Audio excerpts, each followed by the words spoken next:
இல்லையா? அப்போ ஃபுல்லா நீ ஒரு கர்மா செய்யற, சைக்கிள் ஓட்டிட்டு இருக்கிறன்னா ஃபுல்லா கான்ஷியஸ் எங்க இருக்கணும்? சைக்கிள் பெடல்ல இருக்கணும், ஹேண்டல்ல இருக்கும். நீ எதுக்காக சைக்கிள் ஓட்டிட்டு இருக்கிறியோ அந்த வேலையில ஓட்டுறதுனால தான் ஆக்சிடென்ட் ஆகுது.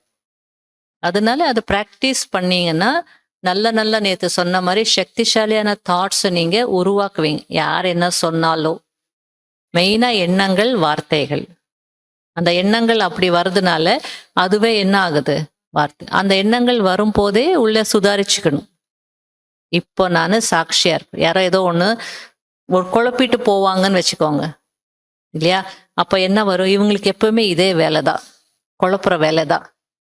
வருமா வராதா? நீங்க அது மைண்ட்ல வந்து என்ன, நீங்க உங்க வேலையை பார்த்துட்டு போங்க. நம்ம ஏதோ செய்துட்டு இருக்கிறோம். அந்த டியூட்டியே அவங்களுக்கு இருக்காது. வந்துகிட்டு இது இப்படி பண்ணுங்க, அப்படி பண்ணுங்கன்னா உங்களுக்கு என்ன ஆகும்? அந்த மாதிரி நேரத்துல தான் நீங்க ஜட்ஜ்மெண்டலா இல்லாம சரி சரின்னு சொல்லிட்டு ஆத்ம உணர்வுல இருந்து உங்க ஒர்க்க கான்சியஸ்ல செய்யணும். அப்பதான் நீங்க ஜெயிக்க முடியும்.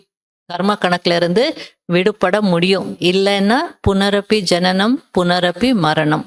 இதுல இருந்து விடுபடவே முடியாது. ரொம்ப சூக்ஷ்மம். எண்ணங்கள், எண்ணங்களுடைய நோக்கம், அதுக்கெல்லாம் ரொம்ப நாள் ஆகும்னு வச்சுக்கோங்க உணர்றதுக்கு. பட் இருந்தாலும் டைம் இல்லை. பிரம்மா பாபா அவர் அந்த வயசுல வந்ததுனால உணர்ந்துட்டார் இல்லையா? 60 வயசுல வந்ததுனால அவரால் உணர முடிஞ்சது. 6 வயசுல வந்தவங்களுக்கு அந்த உணர்வு வருமா?